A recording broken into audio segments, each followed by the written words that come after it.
বিয়ার আগে আমার মাই কইতো, এই যে আমার সাথে এত রাগ দেখাস, এত জেদ করস, এগুলা না আমি ছাড়া আর কেউ সহ্য করব না। এখন বুঝি মা, তুমি ঠিকই কইছিলা। এখন যদি আমি রাগ করে না খাইও থাকি, কেউ আমার খবরটাও নেয় না। কি গো, স্বামীর সংসার ভালো লাগতেছে না? স্বামীর ব্যবহারও ভালো লাগতেছে না? তাইলে স্বামীর একবার ডিভোর্স দিয়ে বাপের বাড়ি যান। বাপের বাড়ি গেলে বুঝবেন, বাপের বাড়ি ভাত তখন অনেক দামি হয়ে যাইবো, কাছের মানুষগুলাও না অচেনা হয়ে যাইবো। এইটাই বাস্তব। বিয়ের পর বাবার বাড়ির ভাত ততক্ষণ পর্যন্তই সস্তা যতক্ষণ পর্যন্ত আপনার বাবা বেঁচে আছেন। এরপর স্বামীর বাড়ির ভাত ছাড়া পৃথিবীর সবার বাড়ির ভাত অনেক দামি হয়ে যাবে।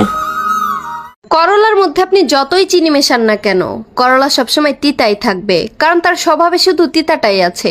ঠিক তেমনি কিছু স্বার্থপর আর মতলববাজ মানুষকে আপনি যতই ভালোবাসেন আর যতই সম্মান করেন না কেন, তারা কোনোদিন আপনার আপন হবে না। স্বামী যান, মানুষ চিনতে না বেশি কিছু লাগে না। 1 মাস বাড়িতে টাকা না দিয়ে দেখেন, আপনার এই 4 আনার জীবনে 1 আনারও কেউ মূল্য দিবে না। 10 দিন অসুস্থ হয়ে বিছানায় পড়ে থাকেন, সেবা করার জন্য কেউ আসবে না। দিন শেষে আপনার খেলনা ভাবা সেই নারীটাই আপনার পাশে থাকবে। স্বামীকে খুশি করতে হলে রূপের অথবা দেহের প্রয়োজন হয় না। এই 4টা জিনিস হইলেই স্বামীকে খুশি করা যায়। 1. স্বামীর কথা মতো চলা। 2. একটু ধৈর্য ধরা। 3. আয় বুঝে ব্যয় করা। আর 4 নাম্বার সব থেকে ইম্পর্টেন্ট যেটা, স্বামীর সাথে ভালো ব্যবহার করা। সোনা রাখার জন্য লকার পাওয়া যায়, টাকা রাখার জন্য ব্যাংক পাওয়া যায়, কিন্তু এই জগতে কথা দিয়ে কথা রাখবে এমন একটা মানুষ পাওয়া যায় না। গরু ঘাস খেয়ে দুধ দেয়, আর সাপ দুধ খেয়েও বিষ দেয়। পার্থক্যটা শুধু খাবারের নয়, পার্থক্যটা জাত, স্বভাব এবং আচরণের।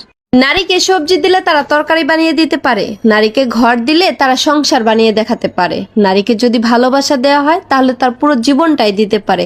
মোট কথা, নারীকে যা দিবেন তার দ্বিগুণ ফেরত পাবেন। হতে পারে সেটা ভালোবাসা কিংবা ঘৃণা। সুখে থাকলেও কাউকে বলবেন না, দুঃখে থাকলেও বলবেন না, কারণ সুখে থাকলে মানুষ নজর লাগায়, আর দুঃখে থাকলে মানুষ লবণ ছিটায়। যাও, ছেড়ে দিলাম ভালো বৌমা হওয়ার আশা। অনেক চিন্তা ভাবনা করে দেখলাম, নারী যদি তার গোটা জীবনও দিয়ে দেয়, তারপরেও মেটাতে পারবে না পরের বাড়ির মনের আশা। যে বউটা পরিবারের জন্য বেশি করে, দিন শেষে সেই বউটাই বদনামের ভাগীদার হয়। রাত 3টা বাজে ঘুমানো মানুষটা যখন আপনাকে রাত 10টার সময় বলবে গুড নাইট, তখন বুঝে নিন তৃতীয় প্লেয়ার চলে এসেছে, যে কিনা আপনার ওয়াইফাই বন্ধ করে অন্য জায়গায় ডাটা কানেক্ট করতেছে। পায়ের জুতা আর গায়ের জামা, এই দুইটা যদি কমফোর্টেবল না হয়, তাহলে দেখতেও সুন্দর লাগে না, পরেও আরাম লাগে না। ঠিক তেমনি সংসার জীবনে যদি একটা মেয়ের স্বামী আর শাশুড়ি ভালো না হয়, তাহলে সেই মেয়েটা সংসার জীবনে কোনোদিনও সুখী হতে পারবে না।